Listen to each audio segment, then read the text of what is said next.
The following podcast is scheduled for one fall. From the heart of Broadway and historic downtown Cape Girardeau, this is Pro Wrestling Unscripted.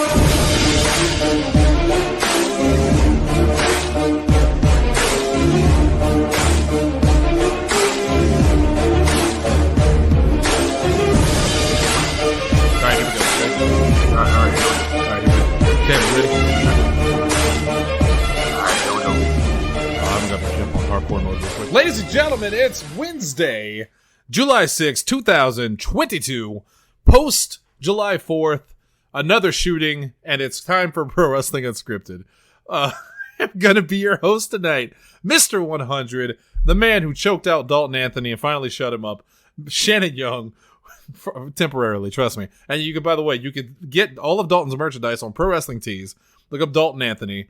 I'm sure we'll have some new Academy shirts coming out, because that's the name of his stable. Dalton Anthony on Pro Wrestling Tees. With me, of course, we've got the original general manager of CCW, the original host of Pro Wrestling Unscripted, and the man that made all this possible originally with his mentorship, Double H. I know your favorite part of wrestling is the shoots, so that's why you wanted to mention that, right? The shooting. Yes. When people are shooting on things. Well, that's what I meant. I cut a shoot promo that's coming out very soon. Yeah. Right. Yeah. Yeah. Over the 4th of July. That's good whiskey. Okay. So it's going to be kind of a short show. We're recording this late, so we're just going to jump right into it.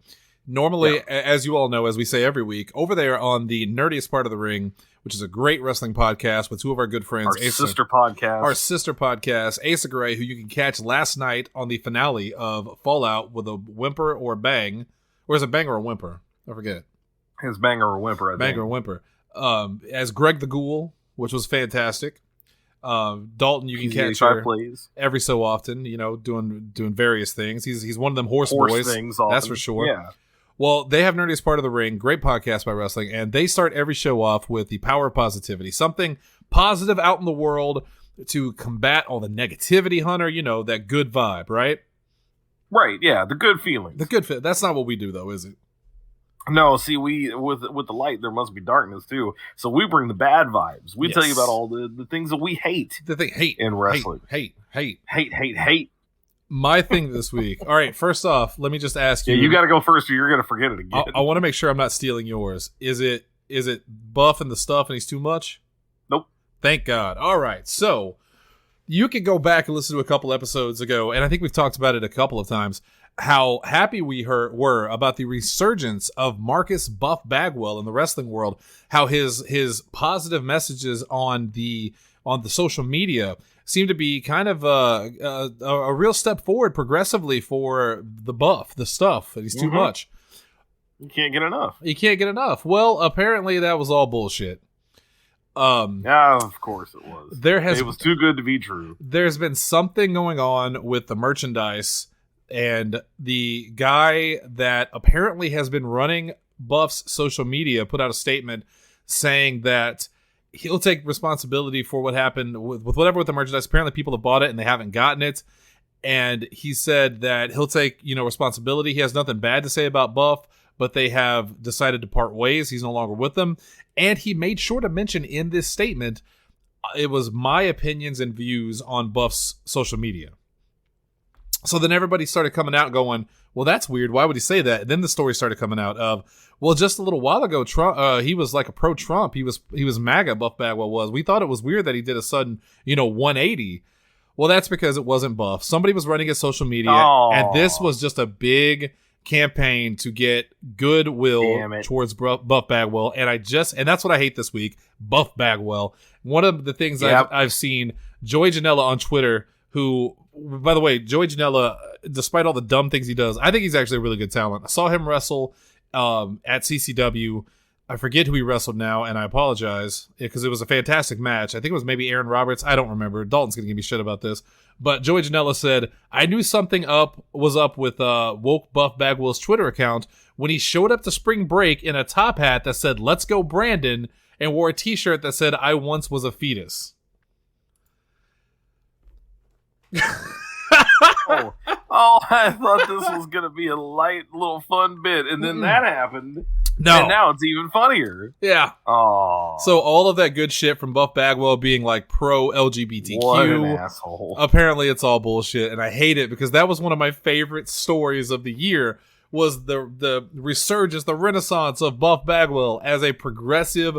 Buff is for everyone, all that stuff, and apparently it was just fucking nonsense, and he's still a MAGA-loving piece of shit. Oh wait, this isn't a political show. That's too obvious. He's an M-loving piece of shit. I really wonder if they had like an altercation about it, or if one day Buff was like, "Hey, wait a minute, I'm not this cool.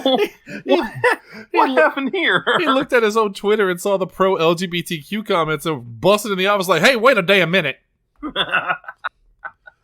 I think the top hat is my favorite thing. I mean, obviously he's still wearing the top hat. Of course he is. It was the only thing he ever managed to get over.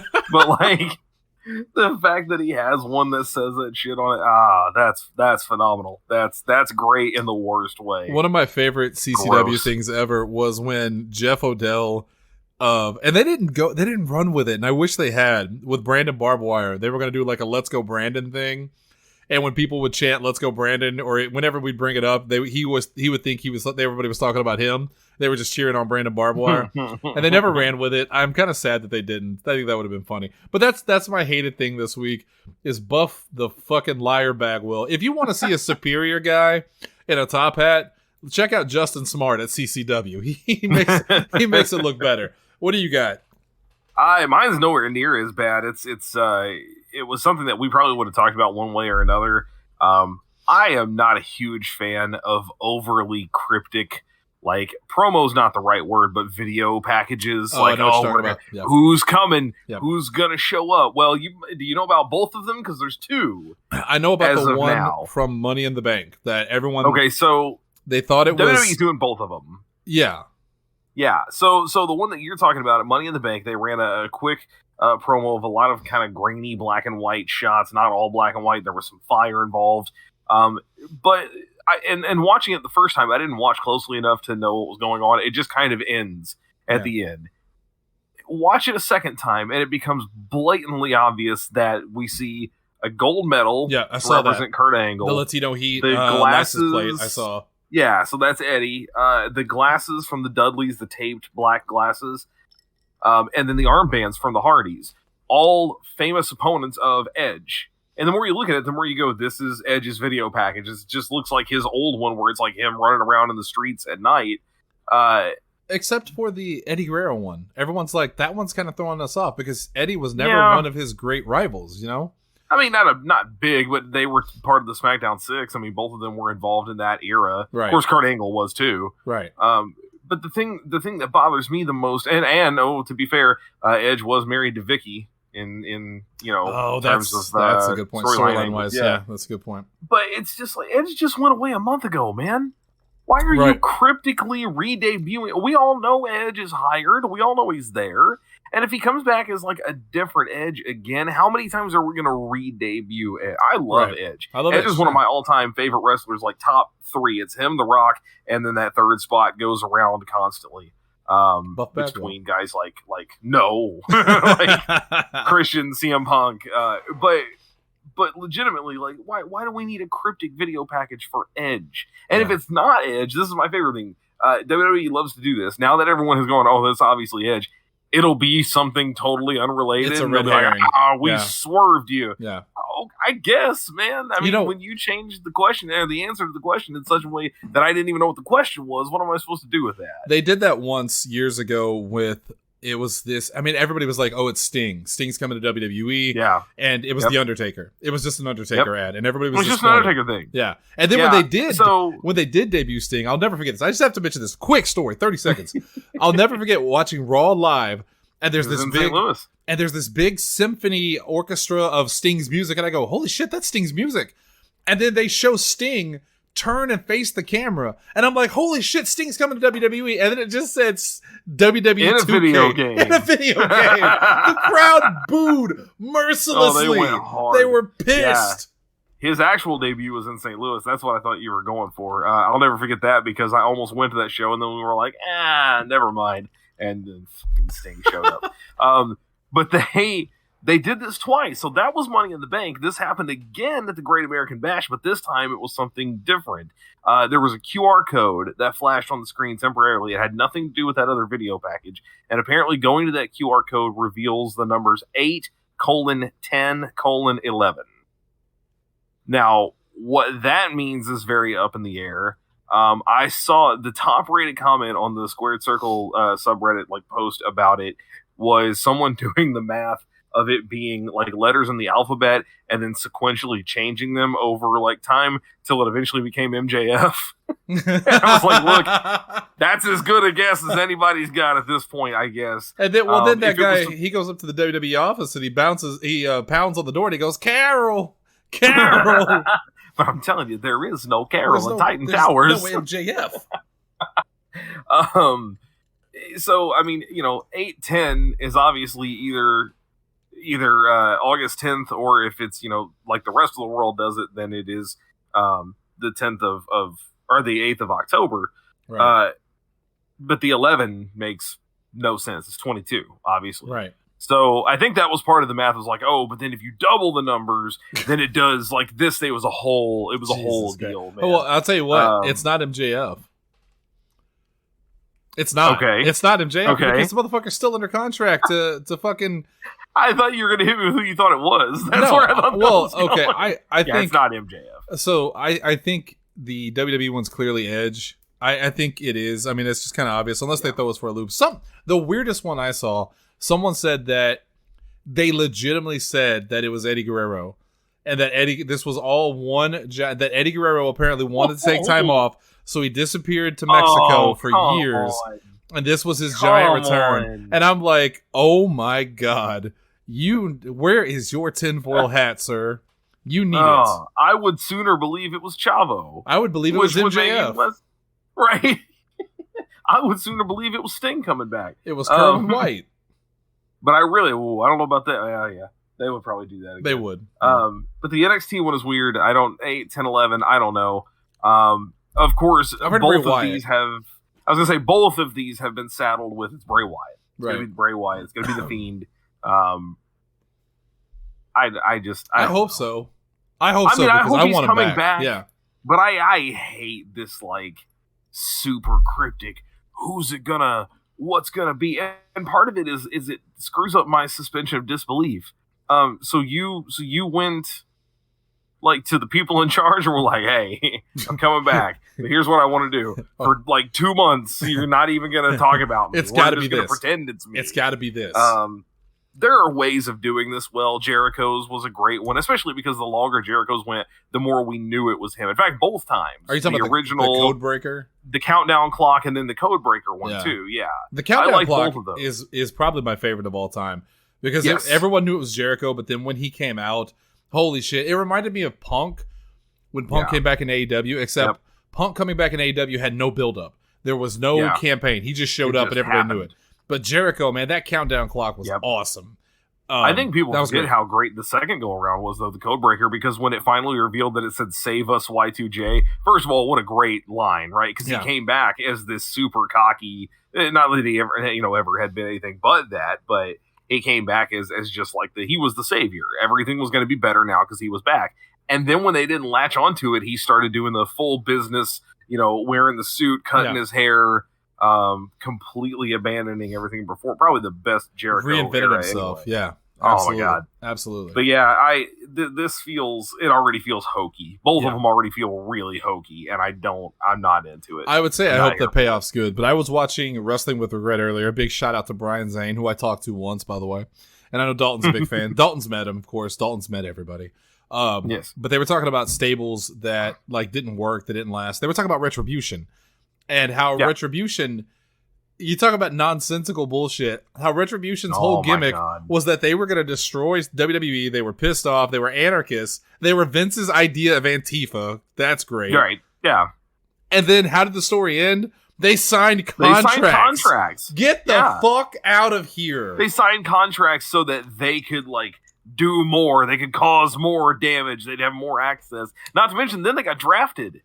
That means that the show picked them. Yes. Somebody was like, "Oh, those guys that set the air conditioner on fire, let's have them. We want them." And then we want them on the show. Poor Mustafa Ali got pulled into it, and oh my god, it was just a wreck. It's bad. It's the best thing that has come out of that, and I say this with zero irony, other than the fact that Mia Yim finally got out of her contract and got to go back to Impact, is that what's his name? Dio Madden, who was the commentator. He became Mace. Right? Yeah. He was Mace for a while. I don't know if you saw what he's doing now. Oh, isn't he one of the male models under Maximum? He's one of the maximum male models, and it's not Mace. It's now pronounced Massey. Oh, shit! Yes, not to mention his partner is Mansoor, right? Who they've been trying to figure out something to do with for the longest time. Yes. No. That man's name is now Mansoor. Oh my god, fucking Massey and Mansoor. And I'm not gonna lie to you, the crowd shit all over that segment. It was last Friday on SmackDown. The audience shit all over that. And what's his name? LA Knight. He's going by something else now. Max Dupree. Max Dupree. There you go. They dumped on the whole thing. I think it's great, man, honestly. At the very least, I think it can be great, especially if they're treated as like not just goons. If they're treated as good talent who are actually capable of wrestling and being like it's Eminem. It's the old Mercury and Nitro, deal, but they're leaning full on to the models. Isn't this just Breezango? I mean, this is Tyler. Kind of, yeah. This is Tyler Breeze. Tyler Breeze. Fandango. I mean, at least Tyler Breeze. This is straight up Tyler Breeze. Absolutely. Right. But I love Massey. But they were always kind of their own. Jesus Christ. They were always kind of their own thing. This is taking two talents who needed some direction, who fit well into that gimmick. Like they're the, super handsome guys who don't want to get in and mess up the face or anything. I think that's great. That's a great little bit of heel. I fucking love it. The audience is going to hate them, but I'm hoping that it becomes that, legitimate heat and not X-Pac heat. This needs to be we really hate these guys. It turns out the audience is fucking stupid anyway. So true. Yeah, that's not out of the question. All right. Massey and Mansoor. Speaking of stupid audiences, let's just jump into some of the stories of the week. Like I said, it's probably going to be a shorter episode. We say as we go 3 hours. Right. This is the most angering story for me this week. We're going to talk about good stuff a little bit later, but we'll get the negative stuff out of the way. The fact that Shotzi Blackheart shut down her Twitter because of the people that were calling for her to be hurt, that were calling for her. I mean, it's ridiculous. It's such a stupid overreaction. So first of all, the women's Money in the Bank match was pretty good, all things considered. It wasn't something that I've thought a lot about since then, but it was not a bad match. It was a good opener. It had a great ending, and certainly no part of me thinks that Shotzi was even the worst part of it. Much less does she deserve that kind of criticism. That's ridiculous. Yeah. I have no idea where that level of hatred came for this one match. I only remember one part where she was going to run up the ladder and she slipped and fell. But who gives a shit? You're running up a ladder. Also, that happens. Yeah, I was going to say, this was not, you didn't know how to do a move correctly. Right. Shit happens when you're messing around with ladders, man. She's not the first and won't be the last. I love these fucking internet wrestlers that sit there and judge this and say, oh, I can't believe she did that. What a fuck up. Get your fat ass up on a ladder and run up there and see how fucking far you go. Shotzi Blackheart is a great wrestler. Or don't. Who gives a shit? I don't care if you can or can't do it. Obviously, things happen. It's not even that she made a mistake. That was literally just something that happened. Right, but couldn't have prevented that. But you attack that and use that to personally assault her verbally on Twitter. Gross. And she responded to it. One thing, and I'm being completely legitimate here. If you are getting into the wrestling business or in the entertainment business, and Hunter can tell you this too. Yes. Because I dealt with this early on when I started in CCW. Before I even started wrestling, don't read the comments. Do not engage with the fans, the negative people, because it will get you nowhere. It will just drive you crazy. I do not, for the most part. Any criticism that comes my way, I don't even look. When I post stuff, whenever they post my matches and stuff like that, I don't look at the people responding on there, because the internet gives people this sense of power because of their anonymity, and they will just trash you or say whatever they want because they don't have to see you in person. Because if they see you in person, they ain't saying that shit to your face. If I'm looking for criticism, I will solicit it. I will go in asking for it. And that goes for my previous career, my current career. If I want somebody, and there are times that I want people people who, not just people that I trust, but also people who I think have a reputation that allows them to be a legitimate source of criticism for what I do. Right. If I want that criticism, I will solicit it. Otherwise, shut the fuck up. Yeah. I do not care what you can yell it all day long, but I'm not going to pay attention to you. Especially because most of these criticisms are not fair or just or constructive in any way. No. They're internet nerds who want to yell their opinion. And because social media has given them a platform to directly, talk to these people, they use it to be shitty because, again, there's no consequences. So I feel so bad for Shotzi that she has to go through this. She did say that she responded to somebody somewhere who'd asked about it and basically said, "I'm fine. I just didn't want to put up with them." Which is good. I mean, that's the best way to look at it. Like, hey, I just got sick of the noise. I decided to shut it down.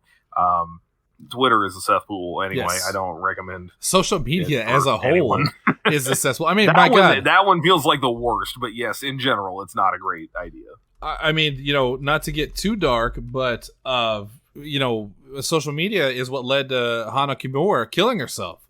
Yes. This early 20-year-old professional wrestler who was getting a lot of the same kind of criticism. Right.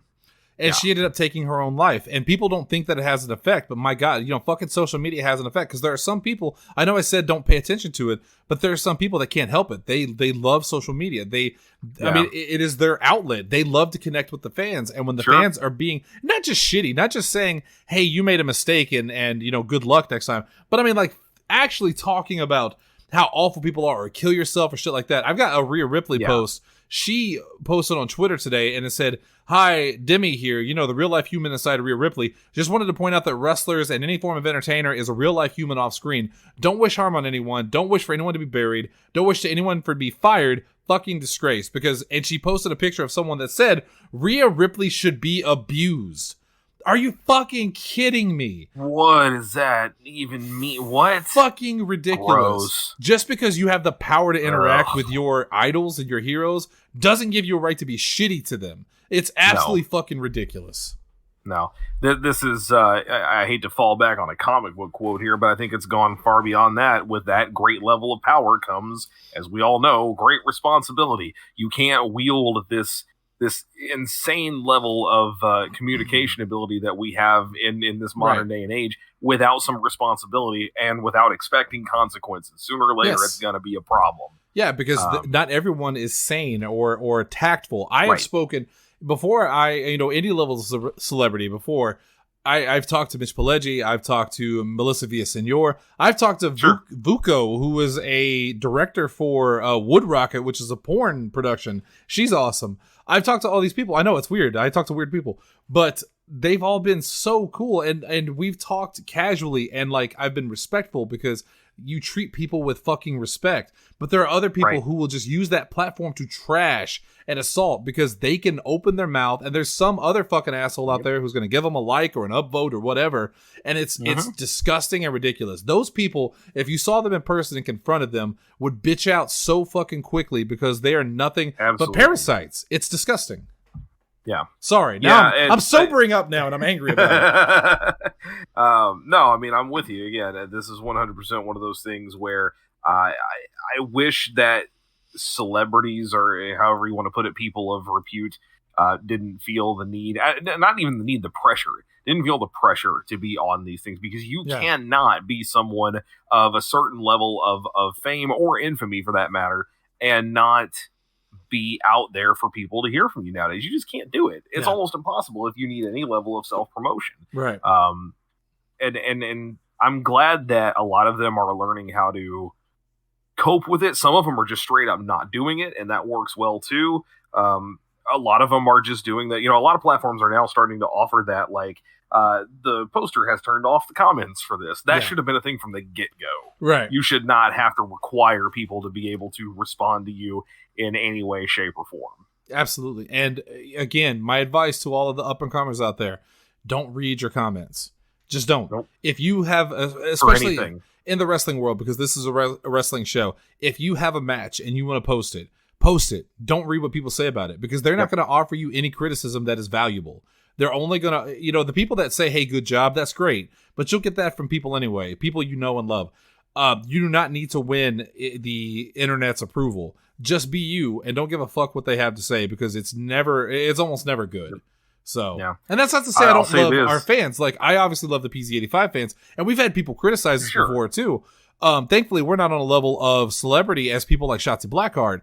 But, if it got to that point, I would just stop reading the comments. Right. I will do what I do regardless.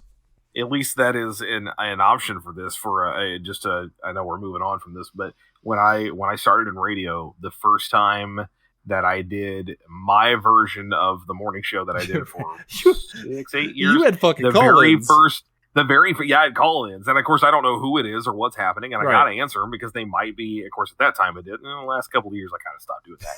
But it might be a request or something, so I pick it up. And the first phone call I got was a guy saying, "Isn't this the name of this show? Shut Up and Rock." I'm like, "Well, it used to be." And he's like, "Well, it should be again. You should shut up, and the music should rock." And I was like, "Great." All right, I'm gonna go cry in the bathroom. Thanks for the info, Cool Rocker. Yeah, it's useless stuff. You would be amazed. It's just like. Be amazed how the people on the other side of that are real people. Again, like Shotzi Blackheart is a person. Rhea Ripley is a person. They're not just characters from a fucking video game.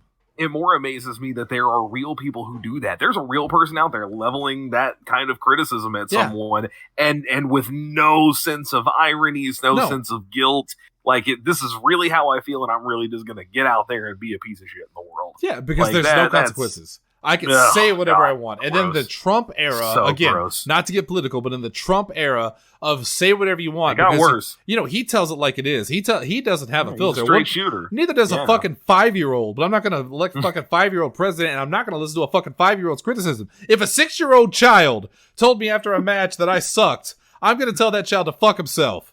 Because I don't respect you, kid. You don't have a job. The kid keeps getting older. Well, also, all I can think of now is the one that yelled at the Ukrainian kid, "You suck." No, that's funny objectively. Anyway, let's move on. Let's take that negativity and turn it into something positive real quick. We need some positivity. We got to channel our inner Asa and Dalton. Yes. Liv Morgan won the championship at Money in the Bank, and I could not be happier. She won Money in the Bank first. Yes. And that was the best part. What a fantastic story. Liv Morgan is legitimately, I mean, I don't know her personally, obviously, but just seeing the things that she posts, the hard work that she's put in, how everyone loves her, and literally, if you believe the stories, even Ronda Rousey was the one that said she should have the title, not me, and she's the one that wanted to give it away to her. I just couldn't be happier for Liv Morgan. And we'll recap Money in the Bank here in just 1 second. But I just wanted to say, I love Liv Morgan. I thought she was amazing. I've loved her since before the Riot Squad. And I'm so happy for her. My one and only criticism of this has even nothing to do with her. And it almost made my thing that I hate in wrestling, in that I wish there was some more long-term booking for the Money in the Bank cases nowadays. It seems like every event, at least one of them gets cashed in at that event. And I get it. That's part of the surprise. Like, oh, it could happen 20 minutes later. It could happen 200 days from now.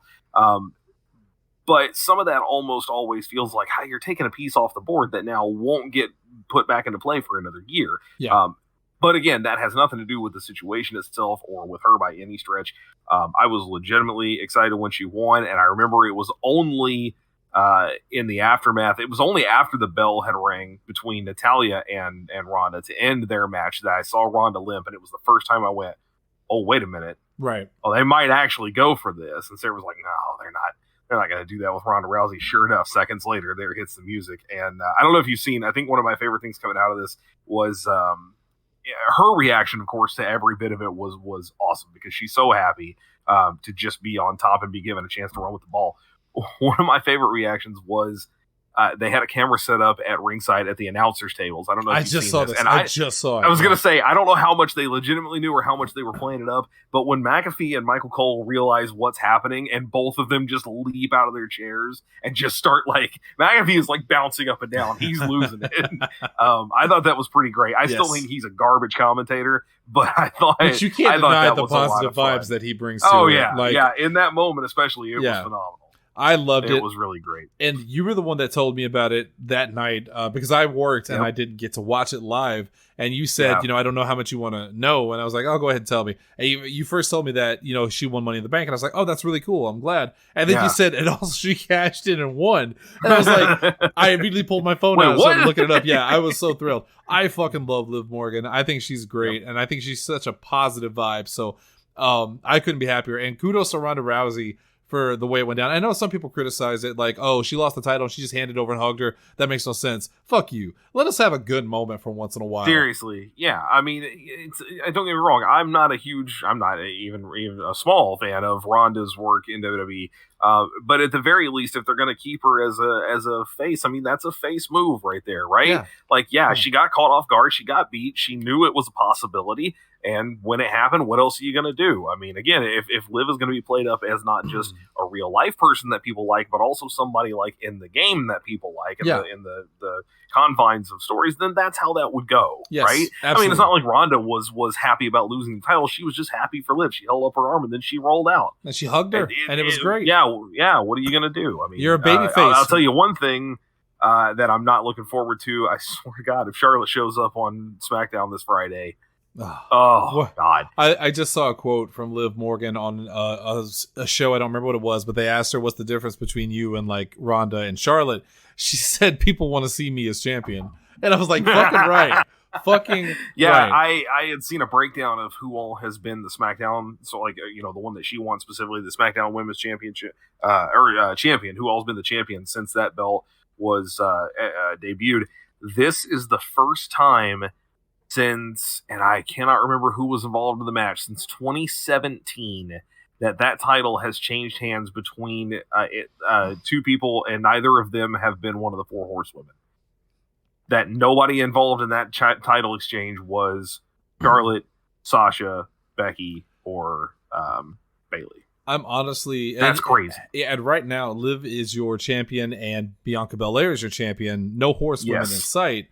Nope. I love the work that Becky Lynch is doing. Working against her, right? Yeah, but Charlotte, I don't even hate Charlotte I respect her as a performer. She's great, but I'm tired of her. I've just been tired of her. So done. I'm even to that point with Sasha, with the drama and everything. I'm over it. Bayley, I still want to see. I think Bayley is fun and still has a positive image, but and she should be coming back soon, I think. Yes, hopefully so. But congratulations to Liv Morgan. That is fantastic. And honestly, since we're talking about Money in the Bank, I thought Money in the Bank as a whole was good. I thought it was really good. Yeah, I'm gonna sneak this one in really quick because there's not a lot to say about it. Cora Jade and Roxanna Perez also won the NXT Women's Tag Team Champions against Toxic Attraction I think they're calling it the Great American Bash is what they showed. Yeah. So that was really cool. I think that was the only big exchange that happened there. There was a photo shoot they showed of them with the belts afterward, and Shawn Michaels sneaked in and started doing his. I gotta find that. Started doing it too, which I thought was kind of cool. Yeah. I really like Cora Jade. I will always love Cora Jade for the fucking clap back she had on Darby Allin that burned his ass so hard. She's a lot of fun, and I don't know the other one very well, but I am a little. She's fairly new. She came from Impact, I think. I want to say she worked at Impact before that. That Darby Allin thing. That's all I think of now. Is I remember shortly after all that, everybody came for her about you don't even really skate. You're not even really a skateboarder. Like, you're pushing off with the wrong foot, and real skateboarders were showing up going, have you never heard of Goofy Foot? Like, that's how they do. That's a whole thing. It's a whole stance you can do, and you're gonna come in and act like that's not a thing you can do. Like, there's that fucking internet community again trying to come in and talk shit.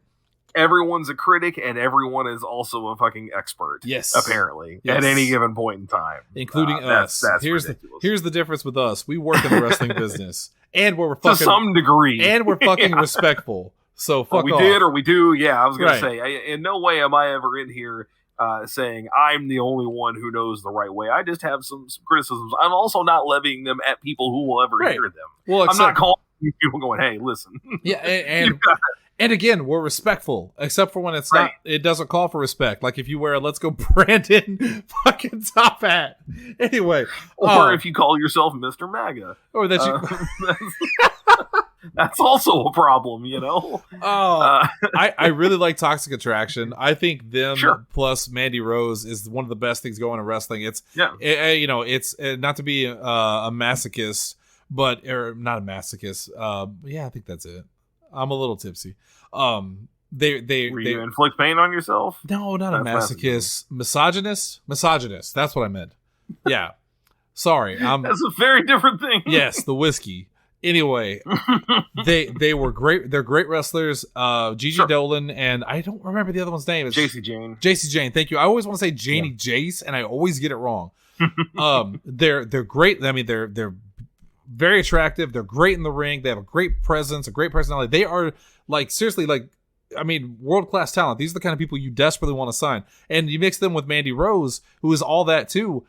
It's just a great stable. So I'm a little sad that they lost the title because they had such a stranglehold on it. But at the same time, I'm excited to see what Cora Jade and company do with those titles. Well, and that's we ran into this problem back in the day with Evolution, and to a certain degree for a little while there with Undisputed Era too.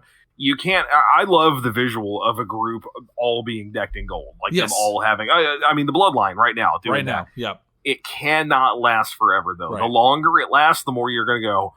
Okay, but we gotta move it along. Move it along here, buddy. Yeah, we gotta do something else. Even if this is just a temporary thing, it is nice to see them, get a little comeuppance, and now they have to go back on the attack.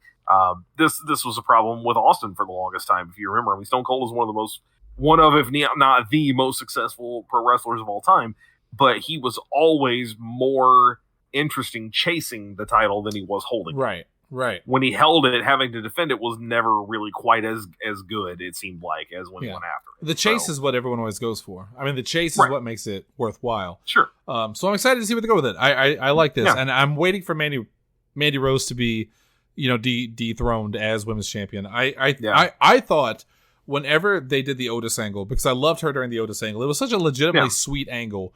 And then they cut the legs out from it immediately after WrestleMania. I was bummed about it.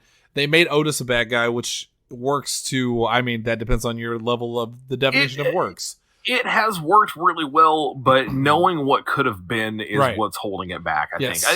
If you had just brought Otis in with Chad Gable and done the Alpha Academy and all of that stuff, I think you'd get the same level that you had with him, before that of, oh my God, this guy's really talented. Split him away, do something different with him.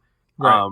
So it's weird that he's had two versions of that, and even though the second one is really good, you're kind of going, yeah, but that first one was fine too, wasn't it? What happened there? There was nothing wrong with why the did first he one. not get to do anything with it? And his team up with Mandy Rose, that whole storyline of the guy, you don't expect them to be together, but they were so good together. And then they moved Mandy away and they turned her heel, and I'm like, oh, they've ruined Mandy Rose. She had so much momentum and they've ruined it.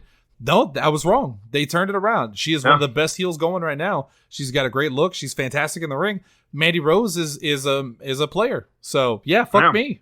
All right. Money in the Bank was great. I really liked it. A lot of great matches. Some of those matches fantastic. That fucking Street Profits and Usos match, Chef's Kiss, was a great tag team match. My only my only real criticism was I think it went on a little too long. I think the near falls were a little bit much. It was kind of old school NXT of okay, what can they possibly do now? Right. But it didn't fully get to a point of overstaying its welcome. It was close, and that brought it down a little bit for me, but not nearly enough to rag on it in any kind of way. It was a great match otherwise, and it was a lot of fun to watch. I feel like it's getting lost in the shuffle too, because you had all the stuff ongoing with Liv Morgan, and then we haven't even touched on Austin Theory losing the U.S. title, coming back in the main event. Yeah, look, the internet is livid. They're mad. This guy. Nobody likes this guy at all. Which, and I'll say, I don't get it. I'm not putting it on him. Yeah, I don't get that. I think he's perfectly hateable. I think he's doing a really good job of just being an annoying heel, and he sucks. Right. Yeah. But it's not like he sucks in the ring. He's not a bad wrestler. It's not like he's a bad promo. He's a great promo. He has a dumb gimmick, but I don't think it was his idea. It certainly doesn't seem like it. The whole selfie thing. He's basically he's trending Trent Daniels. He's we have a guy in CCW named Trent Daniels. It's the same gimmick. He stole it from Trent, obviously. I will say the thing I hated the most about this was the whole inserting him into the Money in the Bank match at the last minute. Yes. Number one, I said it then and I'll say it now.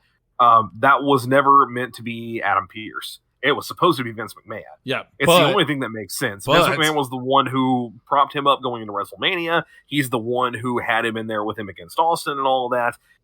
I'm fully convinced it was supposed to be Vince who came out and said, "Oh, we're in Vegas. Let's up the ante and add one more and all that." But yeah, of course, Vince can't do that right now because it didn't make sense with Adam Pearce. Or maybe he could, considering he's been on TV 3 times since then. Right? I don't know. That was dumb to me. Adam Pearce randomly pulls a heel move, which doesn't make any sense. He's been kind of a face, counter to Sonya Deville when she was general manager. Whatever. I don't know. I don't understand WWE's whole thing right now with who's in charge and who makes matches. None of it makes any sense. Nope. But the other problem, too, was the moment he announced Theory was in the match, I went, well, that's who wins. Yep. You don't do that and then not have the guy win. It makes no sense. Yep. Took the mystery away. Worse. Well, it was even worse because had it been Vince who had announced him, then I would have thought, okay, maybe he doesn't win, because that would be, they did that for a while in the early parts of the Vince Theory thing of him when he screwed up. Vince would give him a hard time about it. Yeah. But because it was Adam Pearce who has nothing to do with Theory, and to this day, I still don't even understand what the logic was behind, I'm going to put him in this match. They never addressed it again. They could have very easily, since Vince has been on the fucking show multiple times, like you just said. Just send him out there. Or if you're going to do it. Or just have Adam Pearce say, I talked to Vince earlier and he said, put Austin Theory in the match. Yeah, it's very easy to solve. This is not coming from me. It's coming from on high or whatever. Right. Or just don't do any of that at all. It would have been far more impactful there's so many other ways you can do this. Number one, don't have him lose the U.S. title. I love Lashley as a U.S. champion, but that could have happened later. Have him put Theory in with the title, and then you go, well, he's not going to win Money in the Bank, too. He's not going to have both of those things. And then he does. Then it's a surprise. Or all those qualifying matches. Just give him one of those guys' spots. Yeah. And then, have it be, or give him an additional one. Put him in an advance. Give him almost a spot. Or Sheamus. I get why they put Omos in there, because you want to have the big monster, and oh my god, who's going to beat Omos? It's like the old joke with Asa and the Royal Rumble. It's like, who's going to beat the Big Show? He's so big, you can't throw him out. But of course, Omos isn't going to win the fucking Money in the Bank. Here's the real shame of that, no pun intended. Sheamus was in the match so that Pete Dunne could do a run-in. That was it. I don't know if you saw that. I did. One of my favorite spots of that match, legitimately, and I love Sheamus and Drew McIntyre when they get together. I think it was Theory. They had Theory on the outside. They start doing the clubbing to the chest, and then Drew's like, no, let me show you how to do it. And he does it, and then Sheamus does it, to the point that they beat that dude's ass so much that I saw 16 times. Theory starts covering his chest, literally going, no more. Please no more. They beat the shit out of that guy. That's the thing. I love Theory playing kind of a Miz-like chicken shit heel role of, sneaking in and getting the win at the last second and all that. But again, the execution of getting him into the match was just, it took all the drama out. There was only a small part of me that thought, okay, maybe somebody else wins over this guy. Right. But at that point, he had lost the U.S. title. He got put in the match at the last second. Yeah. It's Edge stealing Kofi's spot in the Elimination Chamber. It reminds me Hogan coming out at the end of WrestleMania. Was it 10? It reminds me of with the Togas. Yeah. It reminds me of Lesnar losing the title and then winning the Royal Rumble in the same night. Once you saw Lesnar come out for the Rumble, you knew he was going to win. That was it. Takes the drama away. You knew it was going to happen. But otherwise, I don't get the hate for Austin Theory. I think he's a great talent. Fuck everybody. Yeah. I don't get that. I think I just don't know what you do with it, because I've seen all the memes posted of, it's like the Usos laughing and it says their point of view whenever Austin Theory cashes in Roman Reigns, and it's not wrong. Austin Theory is not going to dethrone Roman fucking Reigns. That's never going to happen. So here's my theory. Which is totally wrong. It should be a hypothesis. Anyway, they have really been pumping up Theory as the youngest blank.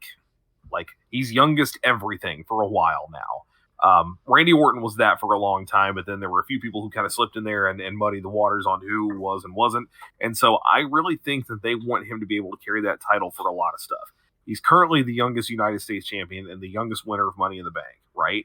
It could very easily be youngest WWE champion. And you're right, he's not going to beat Roman, not one-on-one, not straight up. But you've got a SummerSlam match coming up with Roman and Brock. Yeah. The only two people in that company who could beat the hell out of each other. And at that point, at the end of that match, it doesn't matter who wins. Theoretically, you want him to cash in on Brock because you want him to be you want him to remain a heel, and he's not going to be a heel if he cashes in on Roman. But I think you could swing it that way too. To be fair, Roman's got this record-setting run, and then after a great match with Brock Lesnar, the Theory just comes in and pins him and wins the title. That's pretty gross. Like people are going to hate him for that too. Yeah, because Roman has a set. I mean, he's got a respect from the fans at this point, which is great, by the way. After so many years, Roman, he gets cheered. It's a mixed crowd with Roman Reigns now, whereas it used to be just all boos. I think this also could set up Cody Rhodes if Austin Theory wins the championship. Sure. Because Cody Rhodes versus Austin Theory sounds on paper like it's going to swing in his favor much more than Cody Rhodes versus Roman Reigns. Because you feel like with Roman Reigns, they're definitely setting up for the match with The Rock. So if they swerve us, I mean, this could be a good swerve. Yeah. I also don't hate the idea of if they're going to split those titles again, and I know that they're like, I know, it feels like since they decided to have split world titles, they do not want to get rid of the WWE title. They don't want to lose that lineage. They had that in the World Heavyweight Championship for the longest time. They have that in the Universal one. But at this point, it's time for a Raw men's title and a SmackDown men's title. Like that's what we've got for the other two anyway. Right. Have him beat Reigns, and then just have Reigns say, all right, fine. Look, there's nothing I can do about it. I was knocked out cold. I just gone through a grueling match. You beat me. I'll give you one of them, but you can't have both. Right. You didn't beat me for both. You beat me for one of them, because the unified title is still 2 belts. And just have him hand over one of them, and then I don't know. Maybe that's not the way to do it, but it just there's too many possibilities right now. But I do think that the whole Theory being the youngest everything is going to be a thing. If he doesn't win the Royal Rumble this year, I bet he wins it next year, or this coming year anyway. And then there's your youngest Royal Rumble winner. I wish they would bring back King of the Ring and make it a pay-per-view. You got space for it now anyway. Make him the youngest King of the Ring ever. That'd be a whole thing. Just give him everything. I think it's funny that just give it all to him. This is the guy they strapped the rocket to. I think that's funny because the ratio of gum to teeth is off, and I don't like it. He looks like a Junji Ito. Oh my god, that picture of him smiling will always be. It will be burned into my fucking memory forever. I can't take it. Let's finish this off. One more story. Unless you had something else. I want to jump to Paige unless you got something else. I'm gonna say one sentence. They finally put Ciampa back on Raw, but he's the Miz's lackey, basically, and that's kind of gross, and I don't like it. The Miz is great. Ciampa should not be his lackey. No, it's very weird. Honestly, I don't know what you do with Ciampa. He comes out of NXT as this world-beating, just crazy, insane person. And then randomly he gets inserted into what feels like an even more random feud between The Miz and AJ Styles. I don't know. I'm down to watch him wrestle both of those guys. But Ciampa just doesn't feel like he fits anywhere. But Hunter, can you how much anticipation do you have for Ciampa and Miz versus AJ Styles and Logan Paul, where Logan Paul pins Tommaso Ciampa? See, that's the thing. This is the thing with this Logan Paul thing. Was he good at WrestleMania? Yes. I'm not going to act like he wasn't. He's clearly talented. Right. It doesn't mean I want to see him. It doesn't mean I want to watch him. You're never going to convince me to cheer for this guy, even if he has, I'm all for like let bygones be bygones. But dude, come on, the dude is he made a name for himself as just an asshole. Yeah, he's a natural heel. Why you don't embrace that baffles me. But whatever, the people are not going to support him anyway. Last thing, we're gonna get out of here because we got dragons to slay and krauts to shoot. That's right. Wait, was that offensive? Is krauts an offensive term? Okay. No. Whew. Okay. The whiskey once again. So lastly, I do want to mention. Actually, before we do one quick thing, I want to throw in I just saw. So Wardlow gave an interview. By the way, Wardlow won the TNT Championship tonight against Scorpio Sky. Yes, he did. Cool, I guess. He did an interview with the Wrestling Classics Casual Conversations, and he said about working with MGF. He said, we were together for 3 years. He was the first 3 years of my career. He was a big part of my career. So if anybody's allowed to touch on the subject, it probably is me. But I'll just say this. He's not a good person. He really is a piece of shit. It was not enjoyable working with him. He put me through more stress than anything, and his behavior inside of the business, outside of the business, is unacceptable. But that's all I'm going to say about it. And my immediate thought is, man, they're putting that angle over. They are trying so hard. They're so desperately trying to get you to believe that this is real. We haven't talked about him in a month, and everybody's shooting on him and giving him a hard time. Yes, to the point. It's exhausting. Said he was a horrible person. Yeah, it's a lot. And I mean, if AEW is guilty of something on the regular, it is taking things way too far before finally doing something with it. That whole Julia Hart joining the House of Black and turning on the Varsity Blondes, that's to me is the perfect example. It was a cool angle. The end of it has been done really well now that she's working with them and the whole turnover and all that. But that motherfucker lasted like 8 months. Please. Her eye took like 8 months to completely just like infect her brain. I don't know. Please change her name now to Julia Blackheart. Please. Oh, yeah. That's a good one. Blackheart is such a good I mean, Owen Hart used it. It really is. And it worked for him. Let Julia do it. That's great. All right, last thing, we're going to get out of here. So this is Paige's last week of WWE, and I just wanted to say this about it. I thought Paige was a great talent from day one. She was so good in the ring. She had this look, she had this style. She was fantastic. And what I want to say about it, so different from what everyone else was doing, and they were just coming off the era of like brawn panties, and like all that dumb shit. So it was nice to see when they started, finally taking it seriously, that they really had a good crop of people who were there to help support that too, right? Between her and AJ, and then ultimately, eventually, anyway, the Bellas, a whole roster of people, Natalia, yeah. And she comes from a wrestling lineage. There's a pretty good movie called Wrestling with My Family, which is worth checking out. Fighting with My Family. Yeah, with Nick Frost, I believe. And it's better than you would think. The Rock's company produced the $7 Productions. He's in it. What's her name? Florence Pugh, who you know now as damn it, the Black Yelena Widow. Belova, the new Black Widow. Yeah. She plays Paige. Yeah.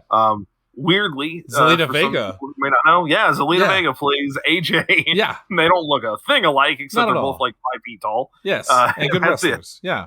Yes. But Paige was fantastic. And what I wanted to speak on mostly was just what I feel bad about is Paige's legacy, in maybe not in WWE, but just in her career in general, is one, her tumultuous relationship with Alberto Del Rio, which was a shame that she suffered at that.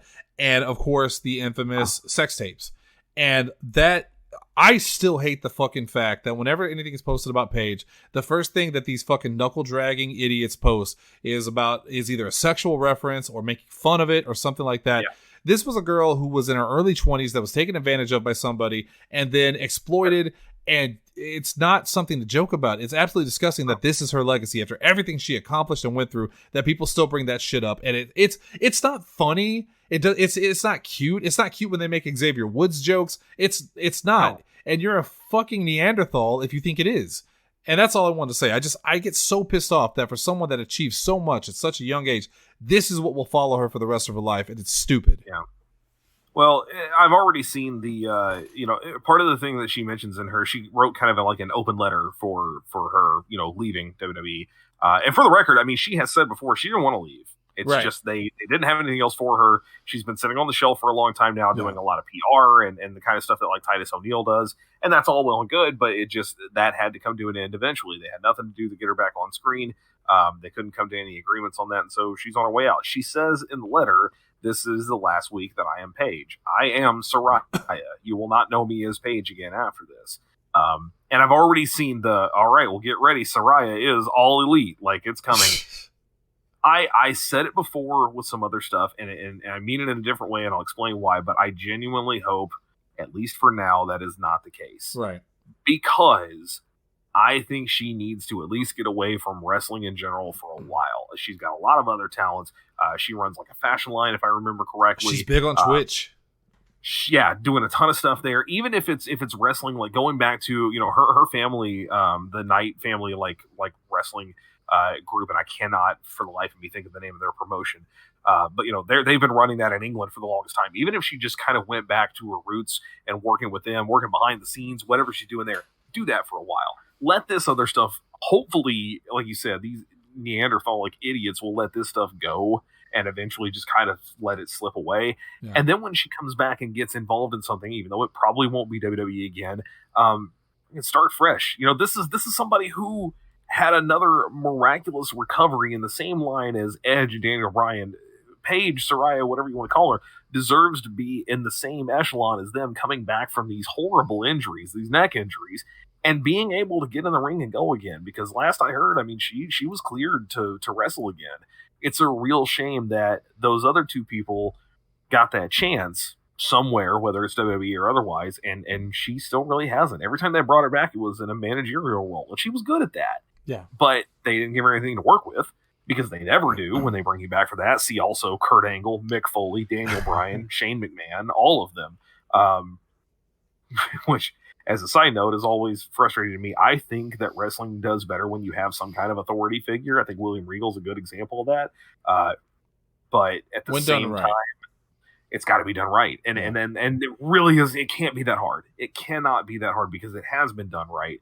It's just nowadays they don't give them anything to do because they're not wrestlers, and therefore they don't matter. Anyway, point being, I wish the best of luck, and Same. I hope that good things are coming, whether they're in the wrestling industry or otherwise, and that this other stuff eventually just goes the way of being forgotten. Because like you said, none of that falls on her. No, all of this stuff was stuff that was put upon her or taken from her. Right.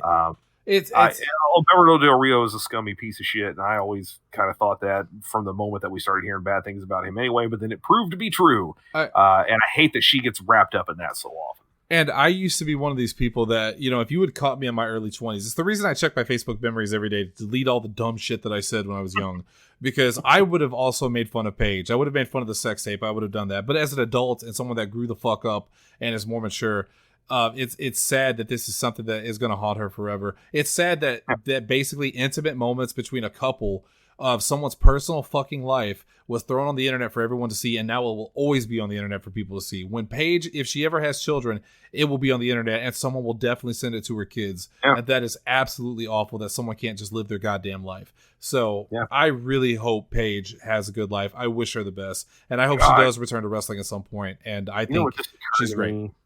She would have been a really great addition to anything done with the Riot Squad, or if you're going to keep her in a managerial role and they were going to keep Liv and Rhea Ripley together, boy, what a combination that would have been. A hell of a team there. The two of them as a team with her kind of running, interference on the outside, that would have been awesome. Yeah, she brought a whole vibe.